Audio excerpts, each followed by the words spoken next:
and welcome to the podcast today. Happy Monday-ish. Monday, August 22nd, a little bit before 2 o'clock.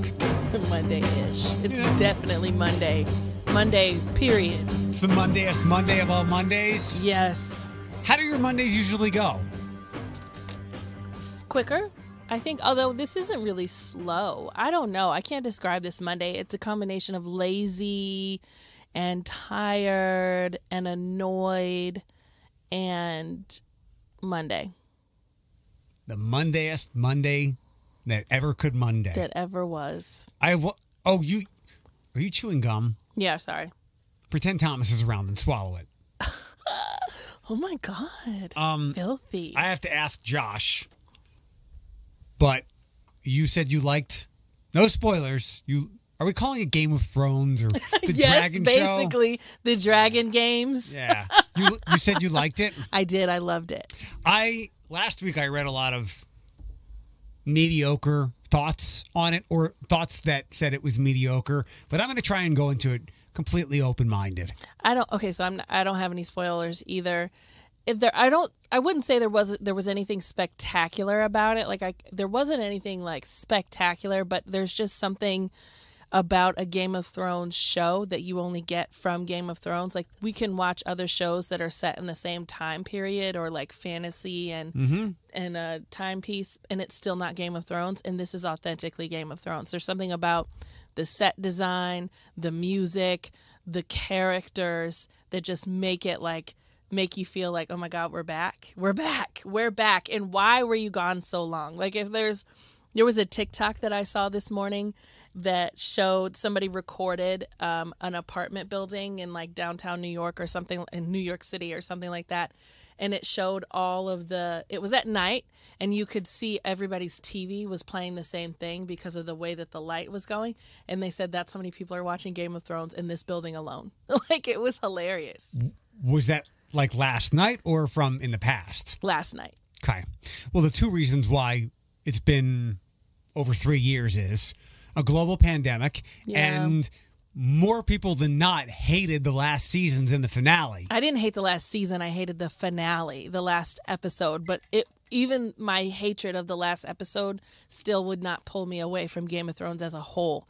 And so I'm so glad that they're back. I'm also happy to hear that it sounds like there might be other spinoffs coming. So it's going to be like Marvel-esque. Don't count on that. It allegedly, George R.R. Martin, that's what he said. He's working on other spinoffs. He's got books to finish, and they really put him out there because people think that him not being a part of the last couple of seasons is where it got derailed.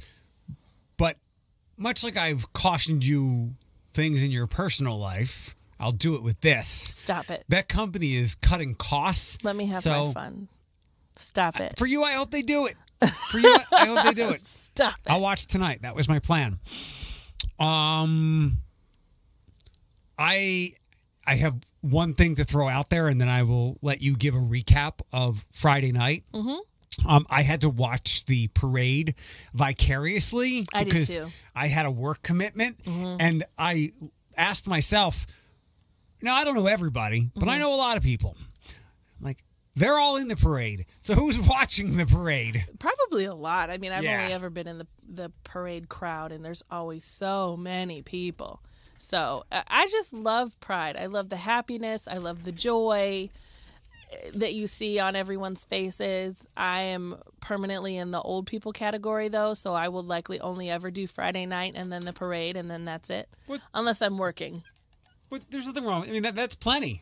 Well, I used to do 2 nights, like Friday night and Saturday. We used to go to the parade, come back, take a nap, and then go out for the night, you know? Well, I was, as you know, I was unsettled Friday for a variety of things. I didn't notice, for what it's worth. Really? I didn't. You of all people should have known that I was having a thing. Maybe because I too was having a thing that I didn't notice. One of the Friday was different. Maybe the biggest reason overall that I couldn't get into a groove was Philip wasn't there. And it was so weird because Philip used to run traffic back there, and another woman as well.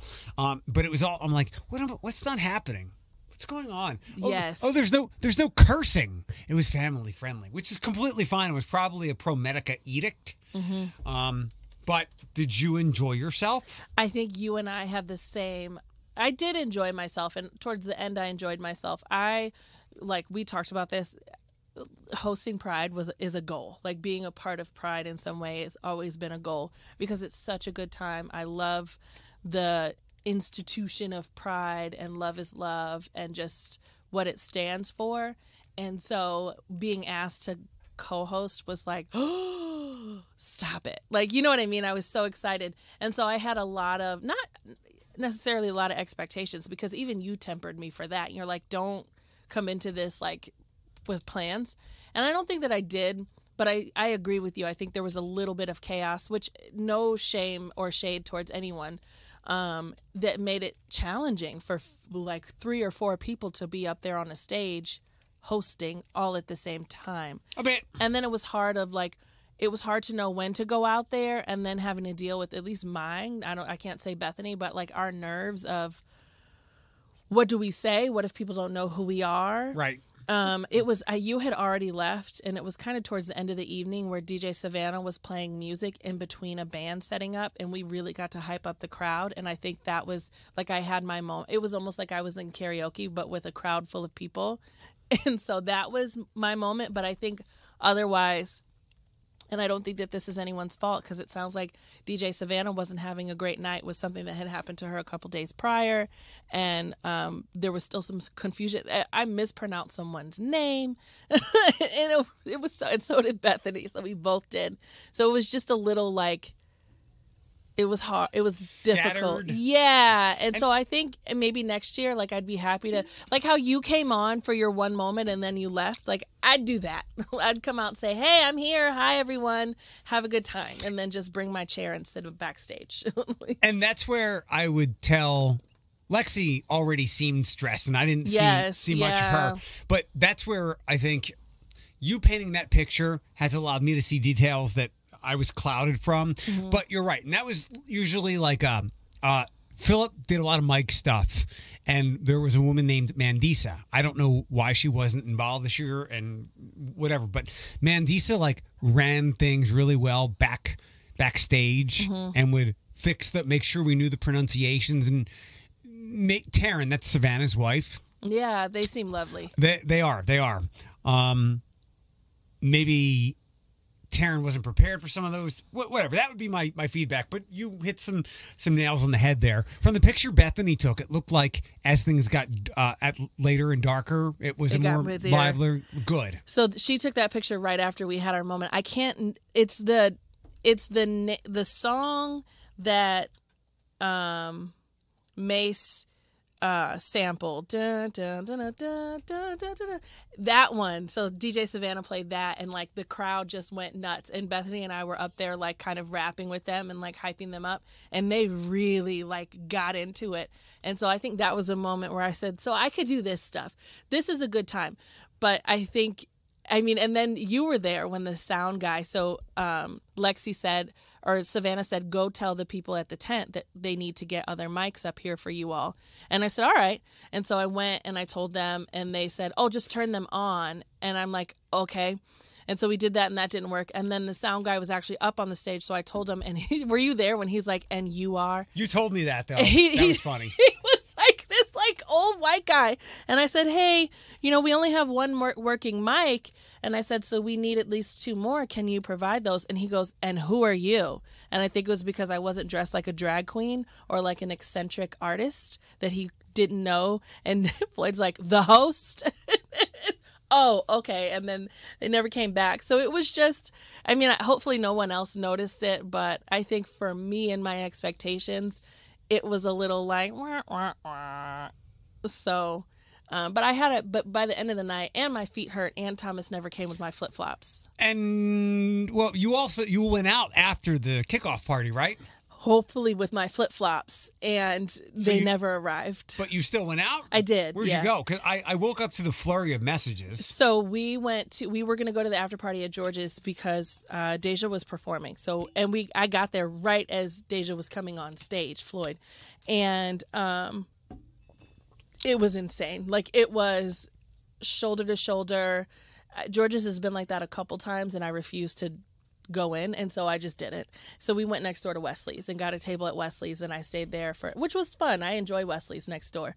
So stayed there for just a little while. I want to say the show, we left at like 10:15. I was back home by midnight. Hold up. Is your timing right? Because the kickoff party ended at 10. No, my timing is right. They went over on time. And so I remember Floyd was still set to perform, but then realized he had to get to George's. Okay, because he looked at me like I had two heads and I wasn't sure because I knew how the night was going, but he was definitely on the set list for the kickoff party. He was. Did he perform? No, because he had to get to George's. The headliner. Okay, all right. Yeah, because they probably thought it was 10. Oh, man, what a mess. You know what? We'll just chalk it up to being out of practice for 2 years. Yeah. Like, I don't blame anyone. I don't blame Lexi. I have maybe my hard feelings are towards, I'm just diverting it towards that white guy that asked me who I am. No. They're always so accommodating and helpful. Maybe everybody was just in a mood. I don't know. And so I think maybe next year I was like, I'm just going to bring my chair. If I'm like welcomed back there with you all, I'll just bring my chair, sit out in a little grassy spot and drink my drink. And then occasionally, if you want to pull me on stage to say, hey, then I'll come on stage and say, hey. I want to say, though, there was some stuff that I did love. This was a first for me, so I never got to be on like live stage hosting something, and there were kids there that were having such a good time, and they came around at the end and they're like, "Can we have your autograph?" And I was like, "You want Floyd?" No, you. And this little girl, I'm not even kidding, she kind of looked like a young version of me, and she was like, "I love your hair," and I looked at her hair, and it just looked like me after I've been in a playground all day, and it was in a ponytail, and I said, wear your hair proud. It was just one of those moments, and I was just like, oh, that was so fun. But other than that, it was interesting. To paraphrase a sentiment of our friend Jason from the library, nobody wants any straight white people up there. So stop it. Yes, they do. When I woke up on Saturday, I was able to identify the things that put me into that mood Friday night. So that was good. There was no mystery. Yeah. One of those things was I darted out of here Friday to get down there because Josh had told me our former boss, who was pretty beloved, was having a little get-together downtown. And it's Friday night. I was like, well, I'll go down before Pride. I did not clearly read the Facebook post. I was about to text her when I thought you might have put something up on Facebook, and I don't know. This is where the algorithm kills us. We're not able to see what some of our closest friends are doing for whatever reason. Maybe whatever. I read her post, and the post was there was nothing new since earlier in the week. Her gathering was Thursday night, so I was very deflated when I got that. Compounding that was, well, had I known that, one, I would have gone Thursday. Two, also there was like plenty of parking closer to Promenade Park. And I parked at my old work. Hey, no problem. Nice night. Get some steps in. But. Yeah. You did that last time, though, I think. I don't remember. You just walked a ways. What were we down there for? And you were like, yeah, I'm going to park over at the old place. Usually I have no issue with it. Oh, yeah. Because usually it's necessary. Yeah. And it's the lessest of evils. So I don't know if this was an omen or not, but I went to Floyd's house first. So I went to the Towers of Mommy early, pre-gamed for a little bit, and then we came downstairs. And the minute we came downstairs, walked on the steps to walk down to the sidewalk from his building, there was a wreck like the next block over. We heard it. I saw that. We heard it. Like, it was so loud. And I was like, we said, was that just an accident? And then all we saw was like smoke. And I said, we walked out, and the first thing we saw and heard was a car wreck. Some white guy running over gay people. I don't know, but it was still like. I saw the remnants of it. It was bad. When I was walking back, I didn't see the accident. It sounded bad. But I saw a TPD cruiser and a tow truck, and I'd never seen this before. The tow truck guy was putting sand on the street. Probably because there was oil or gasoline. Mm-hmm. Sure of that. So yes. That's too bad. There was one other. Oh, before we get too far away from that, is there anything? I told you I'm going to ask you a Beyonce thing. Yes. I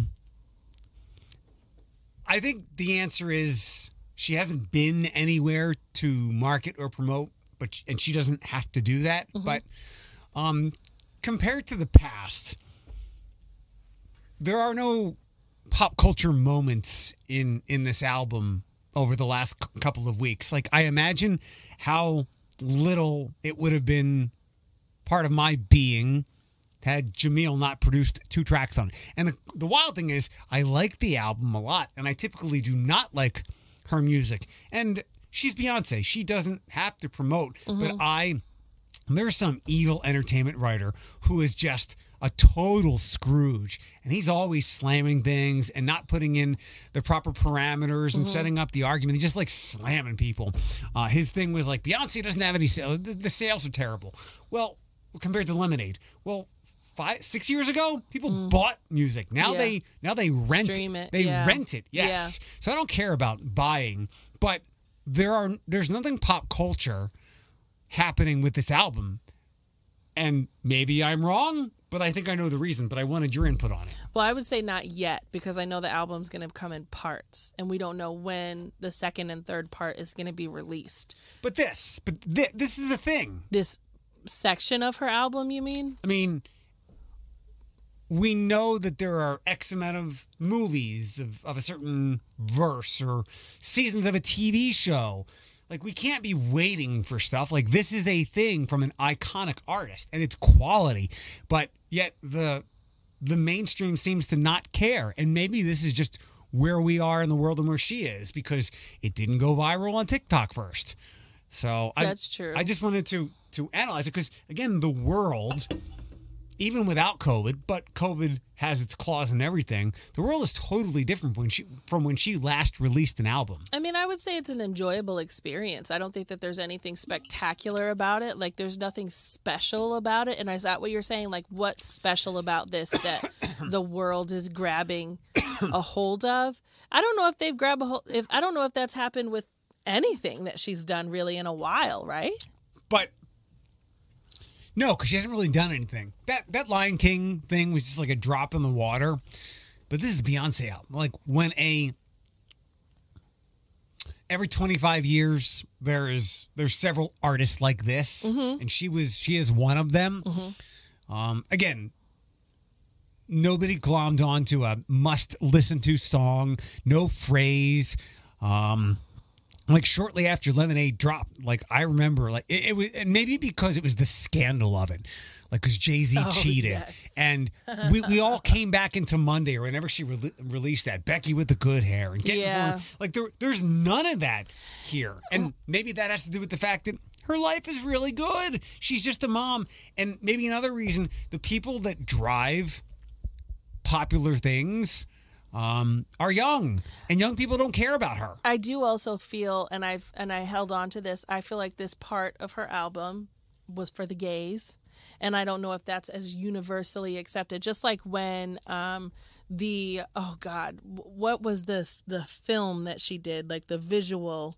Thought that was the Lion King thing. It was, but that was really for, like, Black people, if that makes any sense. It wasn't something that was grabbed by the Lion King album. It was like it was on Disney Plus, but I don't know if it was specific to Lion King. But I know what you're talking about. That wasn't meant for the mainstream. That wasn't meant to have big radio hits. And I want to say this one is very similar. Like, I think that there are songs on this album that are universal, but especially like when she did the "Break My Soul" remix with Madonna, and that was really good.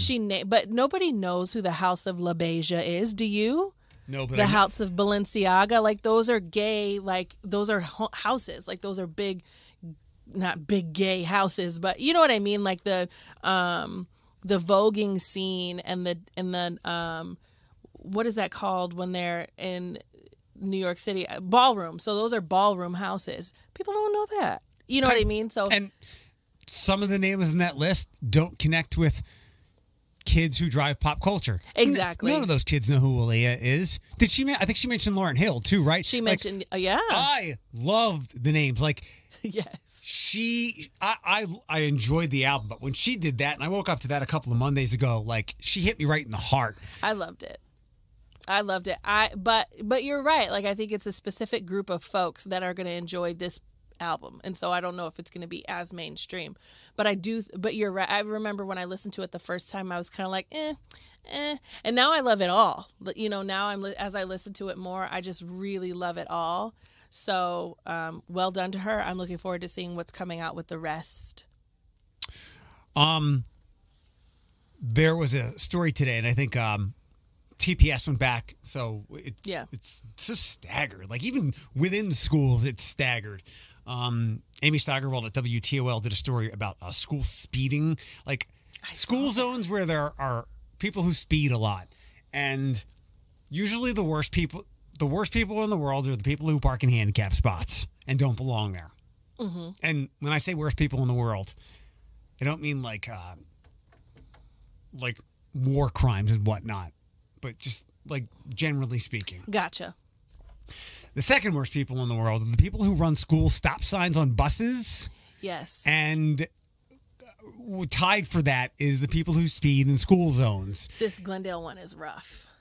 They said Beverly School area was on the list. Yep. Hill west of Byrne, Upton, and then there was another one.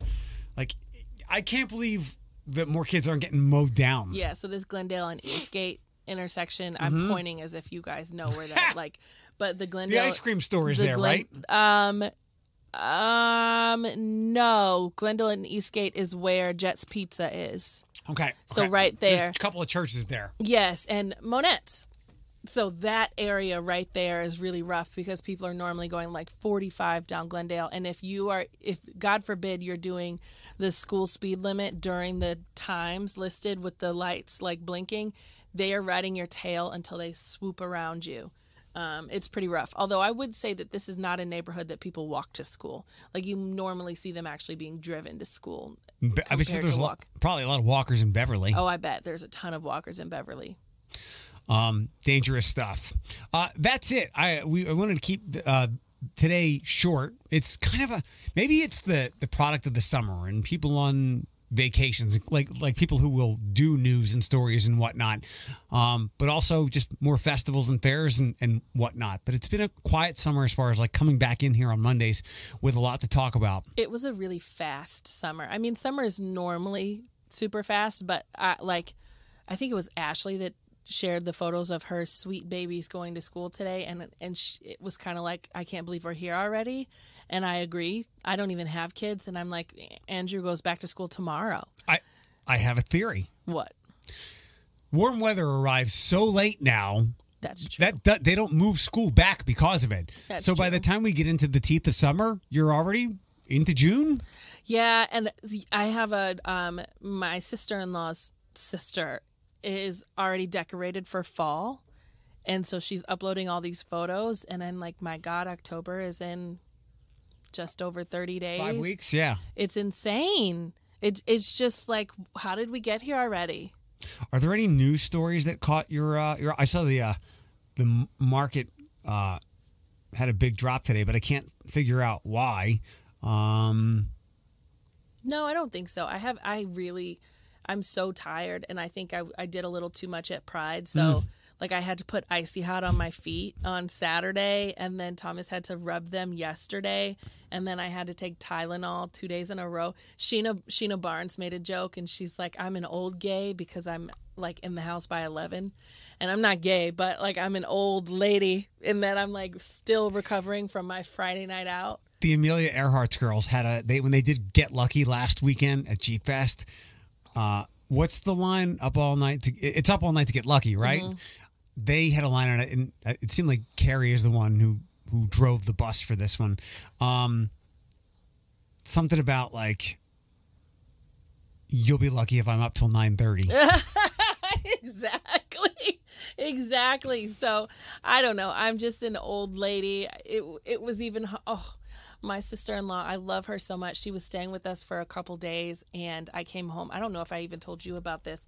You know how we talk about my just general exhaustion. So between work kind of consuming all of my energy, when I get home, I have a hard time like bringing a meal together or cleaning my home. And I came home and it like when I tell you she cleaned, washed the walls and the shower and like vacuumed the couch, I could have cried. So at the very least, I got to spend my weekend in a home clean to the point that I had been trying to do for months and couldn't. Even Thomas, like he does way more than I do. And we still couldn't get it there. So we'll reconnect tomorrow in some way and I'll give you some Thrones thoughts. So you're going to watch when you come home? Yeah, that was always the plan because my Sundays are like out of commission. So I'm going to watch tonight. Do work on some of my new puzzle, which I misjudged. And it is, I opened it up out of the box. I'm like, this is really heavy. Are they thick puzzle pieces? No, it's 2,000 pieces. Are you framing your puzzles yet? You should. No, they're just getting stacked up on. I buy cardboard. Okay. Well, I buy a box at Home Depot. Mm-hmm. I went over there Thursday to grab a new box because I don't have any more wide things to put these puzzles on. And I asked the guy in the carpet area, I said, can I borrow your tape measure? He said, sure. And I started measuring the box. He's like, the dimensions, one, they're on the side, but they'll change when you box it up. I was like, I'm using these to put puzzles on them. I just need a flat space. And they like that. But right now they're just stacking up because I don't have any places to hang them up. So I told you this, if I can live vicariously through you because I don't own a home, your next project should be turning your basement into like an entertainment space. You need some drywall and carpet. You have everything else. And maybe some framing so you frame out where your furnace is and whatnot. That would cost a bit. Long-term project, unless you do it yourself. It's not that hard. There is a brick on my entryway that has come loose, and I don't. My mom noticed that. Yeah, I don't want it to be a danger to anybody. So I messaged my friend. I was like, well, "How do I fix this?" And she said something about like get quick dry cement, and I was like, "Okay, now what can I do about it?" She's like, "Well, you could have a friend if you know somebody who could do that, or." Take the route that you would probably do and take the brick and throw it away. Excuse me. Yeah. But I like your puzzles. It's kind of nice. I enjoy the hell out of it. I could never do that in my house because my dogs walk all over. If I am working from home and I have a laptop in my lap, they will step on the keyboard. Like they're that disrespectful. So that's Andre. Yeah. He comes close, and I think I've been doing this long enough now. I have created a safe zone. Yeah. We're in that room more now, and Diddy got stuck up there again last week because I had closed the bedroom door, but I had left the Jack and Jill bathroom door open that leads into that room open. So it was like 5 or 7 minutes, and I thought he just came downstairs and went onto his blanket, and I hadn't been into the living room to see him. And I'm like, no, he's upstairs. And sure enough, I walk upstairs through the bathroom, and there he is standing in the room like he's frozen. Like he's playing Simon Says and no one has told him that he can go after 6 hours. So I know this is really bad and we're like talking about our dogs, but Sunny got stuck. So Sunny doesn't sleep in our bed at night. She sleeps under the bed. And if she is stuck somewhere, she'll bark at us. But Thomas and I were so tired that I don't think we heard her. And so I woke up this morning at like 4 a.m. to Sunny. So our bed is not PVC, iron piping. Okay. So our bed is like a industrial iron piping, and her nails, you could hear her nails just kind of clawing at it. And so because we have stools at the edge of the bed because our dogs are all short, and so they have to jump on the stool and then onto the bed. But Sunny is so heavy that when she jumps onto the stool, sometimes she has to get such momentum to get up there that she'll knock it over. And if she knocks it over, she can't get back down. And she was stuck on the bed all night. And so I woke up at 4 a.m. and she's looking at me and she's like just clawing at it. And so I get up and I put the stool back and she hops down immediately and goes and runs to her spot because she was stuck up there with us all night. Poor thing. She won't jump down? No, it's too high. So she would hurt herself with her weight and with how little her legs are and how heavy she is. She would like significantly hurt herself. She is a genetic mistake. All corgis are genetic mistakes. She is a Whopper, a double Whopper with cheese. Okay. I don't know when we'll connect again this week. podcast-wise. Friday, I believe, right? Or no? Well, that for David Bush and Angel Tucker. Yeah. Or is that too many people in the studio? No. That's good. Like, we can do 4 because those 2 microphones. But when they wanted to bring in more people, like some of the interrupters, I had to tell Amy, I was like, there's nobody that has that many microphones for anything. So they're pretty good, though. I like those guys. It'll be a good time. I wanted to have you here. It'll be a good podcast visit. Cool. This one's over for now. Bye-bye.